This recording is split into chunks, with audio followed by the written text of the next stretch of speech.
Hello students, my name is Abhishek Kashyap. I have got my Masters in Physics and degrees from IIT Kanpur on advanced course of Theory of Relativity and Quantum Mechanics. आज मैं class 12 की physics शुरू करने जा रहा हूँ आप लोगों की।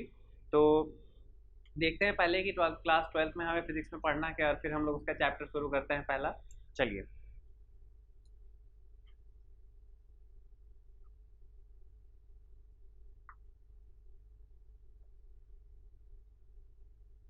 देखो क्लास 12 में मेनली जो फिजिक्स में है ना, मैं 3 पार्ट में हम लोग फिजिक्स को डिवाइड करते हैं। ठीक है, आओ देखो समझो।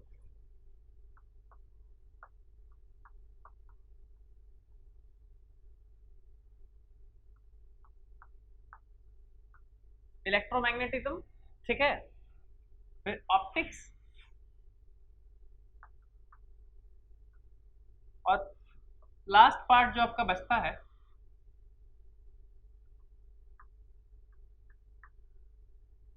वो है मॉडर्न फिजिक्स। ठीक है ना, यही आपका 12th है। बट ये कोई 3 चैप्टर नहीं है, 3 मेजर मतलब सेगमेंट है, पार्ट है, ठीक है, फिजिक्स का। इसमें हम लोगों को बेसिकली, आपको अगर एनसीईआरटी के अकॉर्डिंग बोलूँ तो 8 चैप्टर पढ़ने हैं, पूरा फर्स्ट बुक, इंटायर जो फर्स्ट बुक है आपके एनसीईआरटी का। अगर मैं बोर्ड पॉइंट ऑफ व्यू से बोलूँ तो ये आपका इलेक्ट्रोमैग्नेटिज्म है।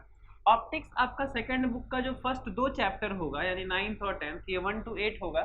ये एनसीईआरटी में 1 to 8 चैप्टर जो होगा ये इलेक्ट्रोमैग्नेटिज्म में आएगा। और ये 9 और 10 हो जाएगा ऑप्टिक्स। और बेसिकली आप ऐसा कह सकते हो 11 से लेकर के जो 15 तक आएगा वो आपका मॉडर्न फिजिक्स होगा।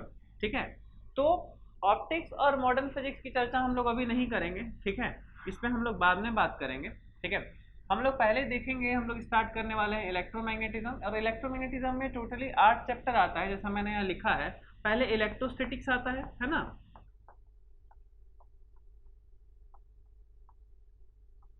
पहले इलेक्ट्रोस्टैटिक्स आता है, हम लोग इसी को स्टार्ट करने वाले हैं। और फिर current, electricity, magnetism, EMI, AC और फिर इलेक्ट्रोमैग्नेटिक वेव्स आता है। मैं ज़्यादा टाइम वेस्ट नहीं करना चाह रहा, पूरे चैप्टर्स का नाम लिख करके वो तो आप देख ही सकते हो बुक में है कि नहीं। हम लोग स्टार्ट करते हैं जो हमें पढ़ना है बेसिकली। हमें हमें आज स्टार्ट करना है इलेक्ट्रोस्टैटिक्स। चलिए शुरू करते हैं, समझते हैं कि इलेक्ट्रोस्टैटिक्स है क्या। बट कुछ एक सिग्निफिकेंट टॉपिक स्टार्ट करो इससे पहले मैं थोड़ा सा इस नाम को तोड़ दूं। आप पहले से जानते होंगे इसका नाम का मतलब। ये इलेक्ट्रो बेसिकली किसको रिप्रेजेंट कर रहा है? इलेक्ट्रॉन कहो या इलेक्ट्रिक चार्ज कहो, एक ही बात है यहाँ पर, ठीक है ना। और स्टैटिक्स जो है, स्टैटिक्स मतलब तुम समझते होगे, रेस्ट बोलते हैं, ठीक है। स्टैटिक का मतलब होता है बेसिकली रेस्ट, तो मैं कह सकता हूँ यहाँ पर एट रेस्ट। तो इलेक्ट्रोस्टैटिक्स फिजिक्स का एक ऐसा ब्रांच माना जाता है जिसमें चार्जेज किस में होते हैं? रेस्ट में होते हैं। मतलब कहने का मतलब क्या है कि इलेक्ट्रोस्टैटिक्स जो हम पढ़ते हैं वो फिजिक्स का एक ऐसा ब्रांच है जिसमें हम किसकी पढ़ाई करते हैं? चार्ज की पढ़ाई करते हैं। लेकिन कैसा चार्ज? रेस्ट चार्ज, मतलब चार्ज मूव नहीं कर रहा है। ध्यान से समझ लो, इलेक्ट्रोस्टैटिक्स फिजिक्स का एक ऐसा ब्रांच है जिसमें चार्ज कभी मूव नहीं करेगा। मतलब हम जो पढ़ाई करेंगे उसमें कभी भी चार्ज मोशन में नहीं आएगा, ठीक है ना। चार्ज हमेशा रेस्ट में रहेगा, चाहे कितना भी कॉम्प्लिकेटेड क्यों ना हो जाए। अब आते हैं सीधा टॉपिक पर। अब ऐसा समझो ना, इलेक्ट्रोस्टैटिक्स में तो इलेक्ट्रोस्टैटिक्स पढ़ते नहीं है। इलेक्ट्रोस्टैटिक्स में थोड़ा बहुत नया चीज़ आता है, चार्ज वार्ज फील्ड वील्ड का नाम। बाकी पूरी की पूरी चीज़ ना उतर जाती है 11th की मैकेनिक्स पार्ट, ठीक है ना। अगर तुम्हें थोड़ा सा कॉम्पिटिटिव फिजिक्स पढ़ना है, जो कि मैं पढ़ाऊंगा एनीवे, ठीक है ना, तो तुम्हें बेसिकली 11th का मैकेनिक्स पार्ट अच्छे से आना चाहिए। आओ मैं थोड़ा सा लिख के सब कुछ बताता हूँ, उसके बाद मैं आऊँगा मुद्दे पर। आओ, जैसे कि हमारा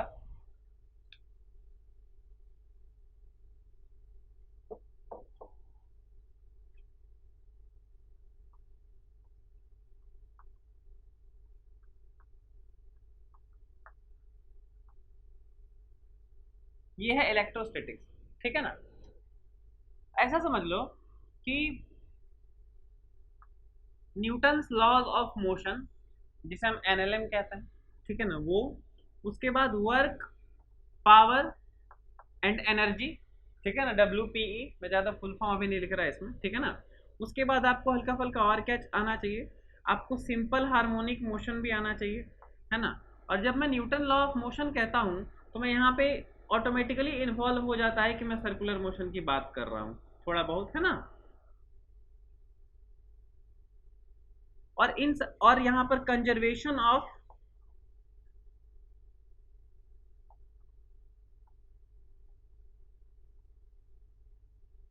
लीनियर मोमेंटम और साथ ही साथ अगर थोड़ा और अच्छा सवाल आपको करना है, थोड़ा बहुत ऊपर लेवल का, तो आप इसमें जोड़ लो कंजर्वेशन ऑफ एंगुलर मोमेंटम, ठीक है ना।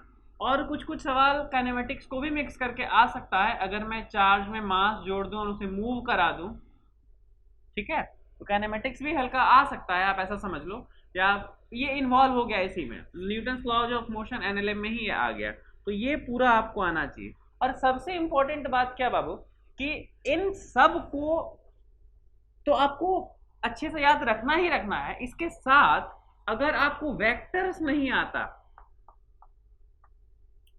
आपकी कहानी यही खत्म हो जाती है। इसीलिए मैं सबसे पहले बोलूंगा, ये कोई ऑफलाइन क्लास नहीं है जिसमें क्लास स्टार्ट हो चुका है, अब आप कुछ नहीं कर सकते। अगर आपको वेक्टर्स नहीं आता तो पहले आप जाएं, पहले वेक्टर्स को पढ़ें, उसे क्लियर करें, समझ लें ढंग से, फिर आप आएँ इस चैप्टर को देखने के लिए, क्योंकि ये आप बहुत ही डिटेल में पढ़ने वाले हैं इलेक्ट्रोस्टैटिक। ये नो जोक नहीं, मतलब जोक नहीं होने वाला है इसमें, ठीक है, बिल्कुल मतलब ढंग से आप पढ़ेंगे, पूरा का पूरा इलेक्ट्रोस्टैटिक्स पढ़ेंगे आप इसमें। सिर्फ एनसीईआरटी बेस्ड में नहीं पढ़ा रहा है यहाँ पर, मैं आपको फुल्ली कॉम्पिटिटिव पढ़ाऊंगा, और मैं बता दूंगा कि कौन सी टॉपिक जो है बोर्ड के लिए बिल्कुल नहीं होने वाली है, यूजलेस है, किस वैरायटी के न्यूमेरिकल्स आपके बोर्ड में नहीं आएंगे। तो अगर इसमें से कुछ ऐसे बच्चे हैं तो पूरा बोर्ड ओरिएंटेड पढ़ाई करना चाह रहे हैं, तो उनके लिए मैं ये मेंशन कर दूंगा, ठीक है। लेकिन अगर आप जेई ओरिएंटेड पढ़ाई करें, अभी से भी आप स्टार्ट करेंगे, तो चाहे तो आप कर सकते हैं। बस आप टोटल जो भी इस इलेक्ट्रोस्टैटिक्स में बताया जाएगा टोटल, ये आप ढंग से प्रैक्टिस करोगे, आपको आगे प्रॉब्लम नहीं होगा। आप इतना समझ लो कि जो फर्स्ट बुक है ना पूरा इलेक्ट्रोमैग्नेटिज्म जिसे मैं बोल रहा था, उस पूरे इलेक्ट्रोमैग्नेटिज्म का ना रीढ़ का हड्डी है ये, बेसिकली इलेक्ट्रोस्टैटिक्स बैकबोन है। अगर आपको पूरा इलेक्ट्रोस्टैटिक्स समझ में नहीं आएगा तो आगे आपको प्रॉब्लम होगा। आप इलेक्ट्रिक फील्ड को ही जब नहीं समझोगे कि क्या होता है, तो आप आगे कैसे समझोगे कि क्या इलेक्ट्रिसिटी है, उसमें इलेक्ट्रिक फील्ड आएगा, फिर मैग्नेटिज्म आएगा, सभी में आएंगे। इलेक्ट्रिक फील्ड कोई ऐसा चैप्टर नहीं है जिसमें बचने वाला है, पूरे में आएगा। तो आपको थोड़ा सा मतलब कॉन्सेप्चुअली क्लियर भी होना है और न्यूमेरिकली भी स्ट्रांग होना है, ठीक है। तो चलिए हम आगे अब स्टार्ट करते हैं। तो इलेक्ट्रोस्टैटिक्स बेसिकली ऐसा समझो ना, बेसिकली क्या है इलेक्ट्रोस्टैटिक्स, स्टडी ऑफ चार्ज है ना। मैंने अभी थोड़ा सा फैंसी वे में बताया था डिफिनेशन के तौर पे कि electrostatics is the branch of physics in which we study about what, rest charges, है ना। तो ये बेसिकली कहना ये चाह रहा है कि हम चार्ज की स्टडी करते हैं, ठीक है। लंबा चौड़ा लिखने से बेहतर है डायरेक्ट ऐसे समझ लो। इलेक्ट्रोस्टैटिक्स में हम किसकी स्टडी करते हैं, हम चार्ज की स्टडी करते हैं। तो चलो यार अब देखते हैं कि चार्ज है क्या, है ना।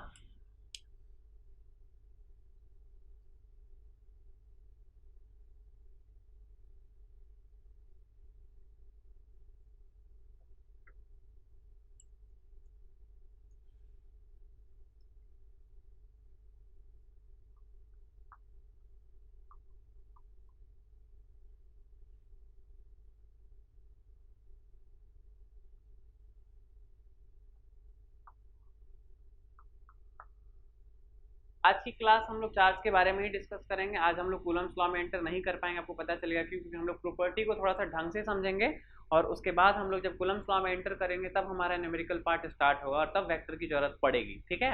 तो चलिए देखते हैं इलेक्ट्रिक चार्ज बेसिकली क्या होता है। ऐसा करते हैं ना कि थोड़ी देर के लिए हम सोचते ही नहीं है इसके बारे में कि हम इलेक्ट्रोस्टैटिक्स पढ़ रहे हैं, ठीक है। कुछ ऐसा बात करते हैं जो हम लोग डेली लाइफ में हमने कभी इंटरेक्ट करा है, ठीक है। आप ऐसा समझो कि जैसे आप कॉम्ब लेते हो, इससे ज़्यादा मैं आपको फील नहीं दिला सकता चार्ज के बारे में। ऐसा क्यों है, जो ये मैंने कॉम्ब और हेयर वाला एग्जांपल में लेने वाला हूँ, लेकिन इससे ज़्यादा मैं आपको फील नहीं दिला सकता। क्यों, क्योंकि देखो क्लास 11th में क्या होता है कि हम मोशन के बारे में जनरली पढ़ रहे होते हैं, हम स्प्रिंग के बारे में पढ़ रहे होते हैं, एसएचएम हो रहा होता है, तो वो सब हम देख सकते हैं कि हाँ किसी पार्टिकल की वेलोसिटी इतनी है, इतने समय के बाद उसकी वेलोसिटी बढ़ रही है, कोई पार्टिकल ऊपर से गिर रहा है, मोशन अंडर ग्रेविटी की अगर बात करते हैं तो मतलब सर्कुलर मोशन की बात करते हैं तो हमें दिखता है कि पार्टिकल सर्कुलर मोशन कर रहा है। मौत का कुआं वगैरह का हम एग्जाम्पल लेते हैं तो हमें दिखता है कि मौत का कुआं कैसा है, कैसे हो रहा है। बट क्लास 12th में क्या प्रॉब्लम है कि हम जो भी कुछ पढ़ेंगे अभी पूरे एक चैप्टर से लेकर के 8वें चैप्टर तक, हम उसे विजुअलाइज नहीं कर पाएंगे, हम देख नहीं पाएंगे डेली लाइफ में। हाँ मैं आपको करा दूंगा विजुअलाइज, वो अलग बात है, लेकिन आप अपनी डेली लाइफ में उसे देख नहीं पाओगे। आप बस उसको एक एक्सपीरियंस उसका देखते हुए फील कर सकते हो कि हाँ भाई इलेक्ट्रिसिटी इसमें है, मतलब हमें झटका लगता है, लेकिन क्यों हो रहा है, कैसे हो रहा है, अगर मैं उसके बारे में बात करूंगा कि अंदर ड्रिफ्ट वेलोसिटी के बारे में बात करूंगा जब करंट इलेक्ट्रिसिटी में, तो वो आप नहीं देख सकते कि इलेक्ट्रॉन्स की ड्रिफ्ट वेलोसिटी कितनी है, वो कैसे मूव कर रहे हैं वगैरह वगैरह, है ना। तो ये क्लास 12th में यही है कि आप उसे देख नहीं सकते, एक्चुअली में विजुअलाइज नहीं कर सकते सामने से, आपके आसपास में सुना, बस उसे फील कर सकते हैं कि हाँ ऐसा ऐसा कुछ होता है। तो वही चार्ज के बारे में भी मैं बात कर रहा हूँ। चार्ज को मैं आपको दिखा नहीं सकता, तो बस इतना ही फील अभी आपको करना है कि जैसे आप कॉम्ब लेते हो, कॉम्ब को लेकर ड्राई हेयर में रब करते हो, और रब करने के बाद थोड़ी देर तक जब आप पेपर के पीस में के पास लाते हो तब देखते हो वो अट्रैक्ट कर लेता है। आप देखोगे कैसे अट्रैक्ट करता है, ये आपको समझ में आएगा इस चैप्टर में, पोलराइजेशन के थ्रू होता है, कैसे होता है मैं बताऊंगा, वो बात की बात है। बट यहाँ पर जो हो रहा है अट्रैक्शन, पहले आपका कॉम्ब जो है वो पेपर के पीस को तो अट्रैक्ट नहीं कर रहा था, बट बाद में क्यों करने लगा, कुछ तो ऐसा नया हुआ ना, ये चार्ज आया यहाँ पर। अब जैसे और भी कुछ बात करूँ इसमें, जैसे आप अगर कभी ऐसा नोटिस किए हो तो कभी ठंडी वगैरह के दिन में, कभी अगर आप अपना स्वेटर वगैरह जब आप खोलोगे तो आप देखना एक स्पार्कल का मतलब साउंड सुनते हो आप, बहुत हल्का सा स्पार्क का, अगर आप नोटिस करोगे तो आपको पता चलेगा। अगर आप स्वेटर वगैरह खोलोगे तो जो वूल होता है ना, स्वेटर वूल का बना होता है, उसमें फ्रिक्शन के कारण कंटिन्यूसली उसमें चार्ज आ जाते हैं, तो चिपका होता है, जब अलग करते हैं तो डिस्चार्ज होता है, उसी डिस्चार्ज का आवाज़ आपको सुनाई पड़ता है। ऐसे बहुत सारे एग्जाम्पल हैं। आप अगर सोओगे, वही कोई कंबल वगैरह आप ले लेते हो, कंबल क्या होता है, ब्लैंकेट जो होता है क्या होता है, वो वूल का बना होता है, जब उसको लेकर के सोए होते हो कंटिन्यूसली, आप रात को अगर नोटिस करोगे कभी, अगर उसे हटाओगे ऐसे तो देखोगे, मतलब कभी कभी अगर लाइट वाइट पूरा बंद हो तो आप ना एक हल्का सा स्पार्क आपको नजर आएगा, जिसे आप चिंगारी कहते हो हिंदी में, वो हल्का नजर आएगा, लेकिन उसकी जो इंटेंसिटी इतनी कम होती है कि आपको कुछ फर्क नहीं पड़ता, इवन मजा आता है। अगर आपने कभी एक्सपीरियंस कुछ आप में से कुछ लोगों ने किया होगा तो आपको समझ में आ रहा होगा मैं क्या कह रहा हूँ, मैंने किया है तो मैं आपको बता रहा हूँ, और मुझे पता है उसकी फिजिक्स तो मैंने तो खास करके किया है। तो अगर आप भी चाहोगे तो आप कर सकते हो, इसे आपको दिखेगा। हम लोग विंटर सीजन में अगर कभी सोए हुए होते हैं, और जो वूल का होता है ब्लैंकेट वगैरह जो होता है, वो ब्लैंकेट वगैरह में अगर कंटिन्यूसली हम लोग का रब हो रहा है बॉडी ना, तो आप अगर उसे हट, लाइट वाइट पूरा बंद है और आप कंबल के अंदर अगर देखोगे रब करते हुए, मान लो पैर वैर से आप रब कर रहे हो उसे, आप अगर लाइट वाइट बंद कर दिए और उसे देखोगे तो आपको स्पार्क नजर आएगा। तो क्या हो रहा है बेसिकली, रब होने के कारण हमारा जो स्किन है और जो वूल है, रब होने के कारण दोनों में positive negative charge respectively develop हो रहा है, और जब वो दोनों दोबारा टच करता है तो डिस्चार्ज होता है, डिस्चार्ज होने के कारण वो स्पार्कल आपको दिखता है, एक स्पार्क दिखता है। ठीक है, खैर बहुत थ्योरी कथा हो गई है ना, चलिए हम लोग आते हैं कि हमारा बेसिकली चार्ज है क्या, तो चलो समझते हैं। क्लास 10th में थोड़ा चलते हैं थोड़ा पीछे, और हम उसमें क्या देखते हैं कि हमें सिखाया गया है कि अगर चार्ज चलता है, ध्यान से सुनना जो बता रहा हूँ, अगर चार्ज चलता है, मूव करता है, तो हम उसे करंट कहते हैं। क्या बोल रहे हो सर आप, याद करो इलेक्ट्रिक करंट का डेफिनेशन क्या होता है कि फ्लो ऑफ चार्ज, यही ना, अगर इन शॉर्ट बोला जाए तो चार्ज, इलेक्ट्रिक करंट के बारे में क्या पढ़ाया गया था, फ्लो ऑफ चार्ज, यानी अगर इलेक्ट्रिक चार्ज मूव करेगा तो करंट बनता है, इतना समझ में आता है, फिर आगे मूव करते हैं। याद करो 10th में तुम्हें मैग्नेटिज्म भी थोड़ा सा बताया गया था, और उसमें तुम्हें मैग्नेटिक फील्ड के बारे में हल्का सा बताया गया होगा। तो क्या बताया गया था, याद करो कि अगर कोई करंट कैरिंग वायर है, उसके आसपास में कोई अगर कॉम्पास लेके आते हैं तो वो डिफ्लेक्शन दिखाता है, और तुम जानते हो कि कोई भी मैग्नेटिक कॉम्पास जो है वो डिफ्लेक्शन कब दिखाता है, जब वो मैग्नेटिक फील्ड में होता है। इसका मतलब तुम्हें एक बात समझ में आता है कि ये जो करंट कैरिंग कंडक्टर है अपने आसपास एक मैग्नेटिक फील्ड जनरेट करता है। तो तुम सोचो कि एक चार्ज जब तक मूव नहीं करेगा तो करंट बनेगा क्या, नहीं बनेगा, और अगर करंट बनेगा नहीं तो इसका मतलब मैग्नेटिक फील्ड जनरेट नहीं होगा। तो तुम्हें एक बात समझ में आता है कि चार्ज ही है ना जिसके कारण मैग्नेटिक फील्ड जनरेट हो रहा है, लॉजिकली सोचो। फिर एक टर्म आता है इलेक्ट्रिक फील्ड, अगर तुमने सुना है तो अच्छी बात है, नहीं सुना है तो इस चैप्टर में तुम बहुत डीप में स्टडी करने वाले हो, डोंट वरी। तो चार्ज जब रेस्ट में होता है तो वो इलेक्ट्रिक फील्ड जनरेट करता है अपने आसपास, आज ही पढ़ेंगे हम लोग कि ये पॉइंट, एग्जैक्टली यही पॉइंट हम लोग आज पढ़ेंगे कि कोई रेस्ट चार्ज जो है अपने आसपास इलेक्ट्रिक फील्ड जनरेट करता है, और अगर चार्ज मूव करने लगे तो मैग्नेटिक फील्ड जनरेट करता है। तो एक बात बताओ बाबू, वो जो कॉम्ब लेकर के अगर हम इसमें रब करते हैं, या पेन लेकर के अगर अपने हेयर में रब करते हैं, इसे ड्राई हेयर से रब करते हैं, तो तुम ये तो जानते हो ना, भले ही तुम्हें उतना फील नहीं है, लेकिन ये तो तुम्हें समझ में आता ना कि हाँ इसमें चार्ज आ गया है। तो सोचो ये चार्ज पहले था क्या उसमें, नहीं, लेकिन जब आ गया, वो चार्ज जब आ गया, तब अगर हम उसको मूव कराएंगे तो हम कह सकते हैं ना कि चार्ज के मूवमेंट से करंट का फॉर्मेशन होता है। इसका मतलब चार्ज बेसिकली क्या है, हम ऐसा कह सकते हैं, सोचो तो, कि it is electric charge, it is the fundamental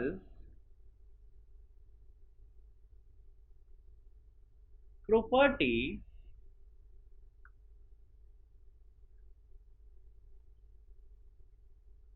of a body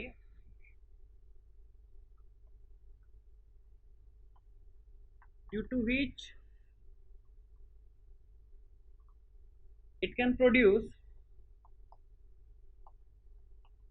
electric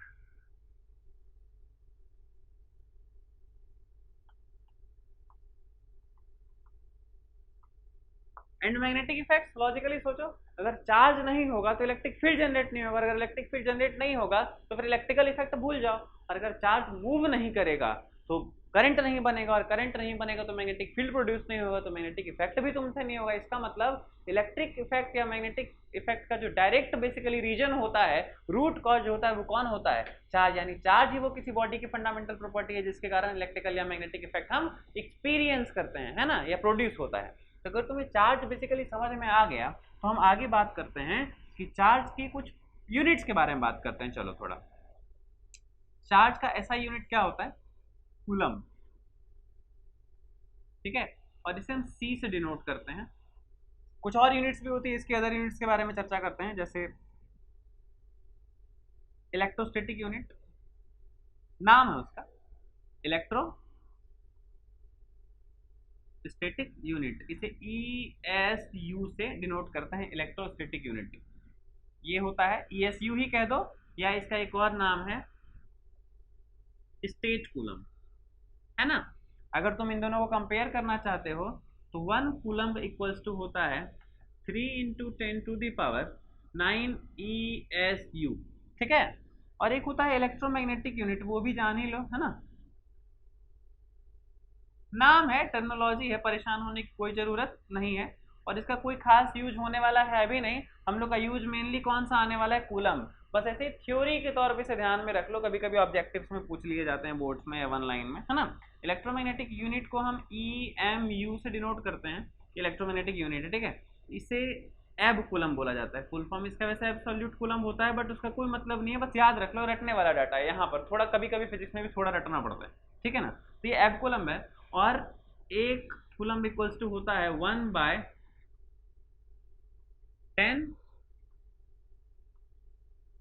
एब कूलम। ओके, अब अगर तुम्हें इतना समझ में आ गया तो वैसे मैं एक बात तुम्हें दिखा दूं। देखो, 3 यूनिट तुम्हारे पास आया, एक कूलम, एक ESU और एक EMU, या स्टेट कूलम और एब कूलम। तो एक बात बताओ, कौन सा यूनिट सबसे बड़ा है? ऐसा यूनिट बड़ा है, ESU बड़ा है, या EMU बड़ा है? लॉजिकली सोच के देखो, देखो तुम्हें समझ में आएगा। अगर एक कूलम इक्वल्स टू ये है और एक कूलम इक्वल्स टू ये है, तो तुम ऐसा कह सकते हो ना कि एक coulomb equals to this equals to this. देखो यहाँ पे एक coulomb equals to 3 × 10⁹ ESU equals to, देखो 1/10 एब कूलम। देखो तुम्हें समझ में आ जाएगा। जो भी एक एब कूलम है उसका 1/10 जो है वो एक कूलम के बराबर है।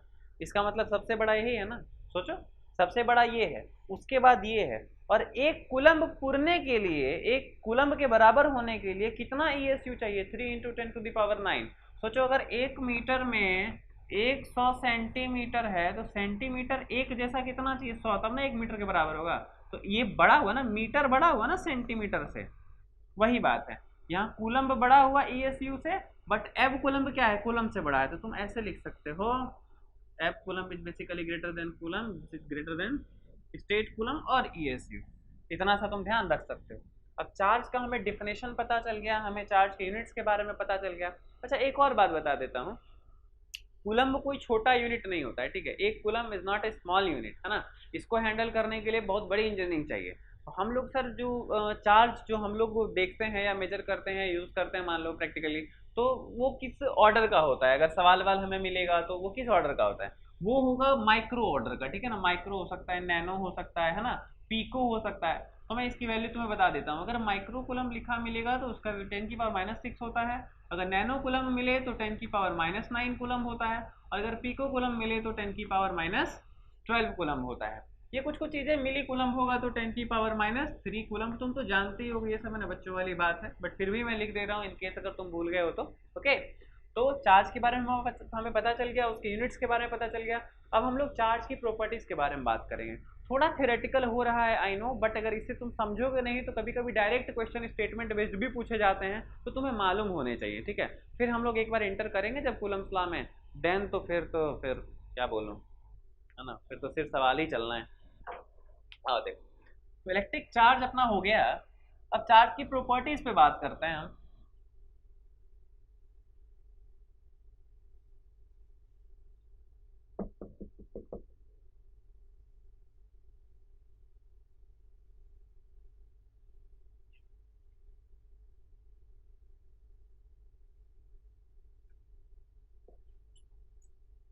प्रॉपर्टीज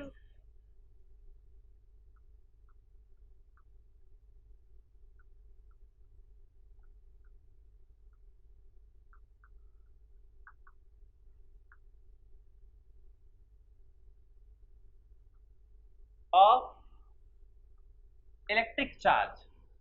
ठीक है, समझो ऐसा, इलेक्ट्रिक चार्ज पहले तो एक एक करके काम करते हैं। ठीक है, electric charge is scalar quantity, it is a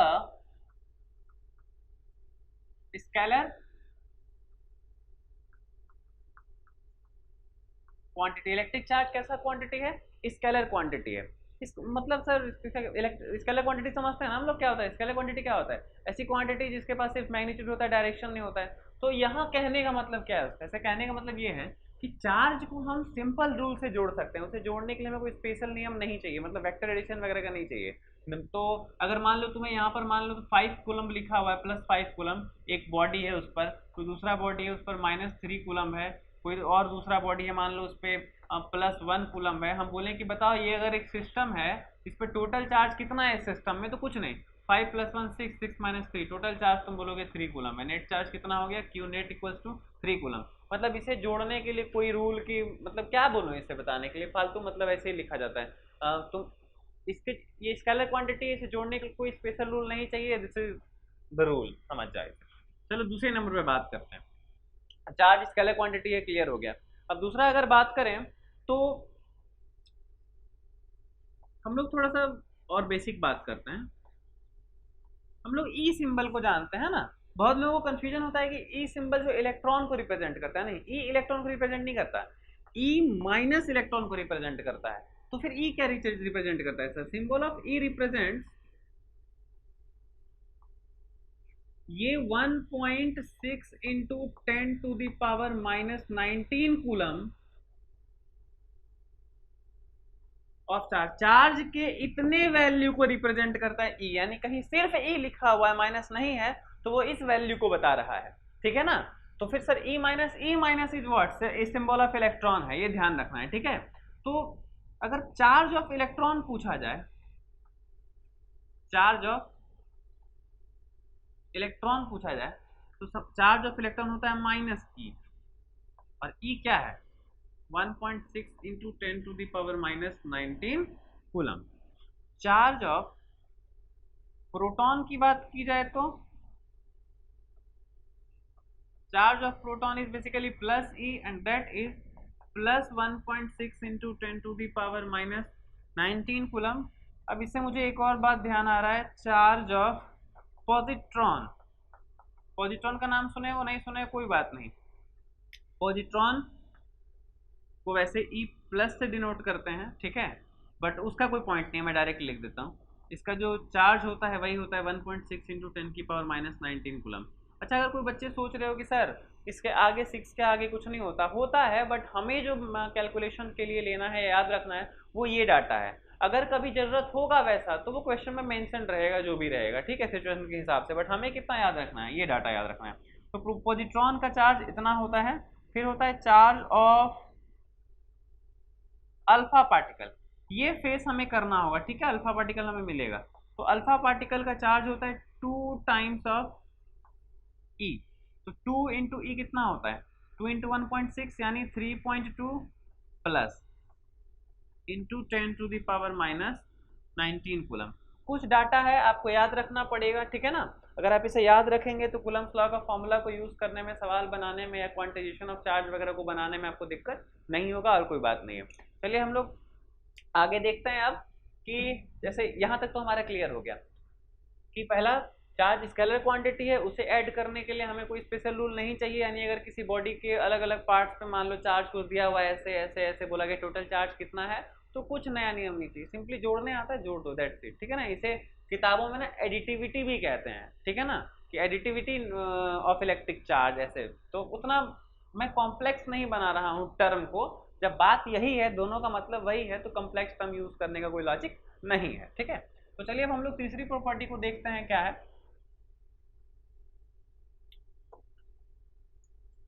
तीसरा हम लोग देखते हैं कि चार्ज जो है दो टाइप का होता है भाई।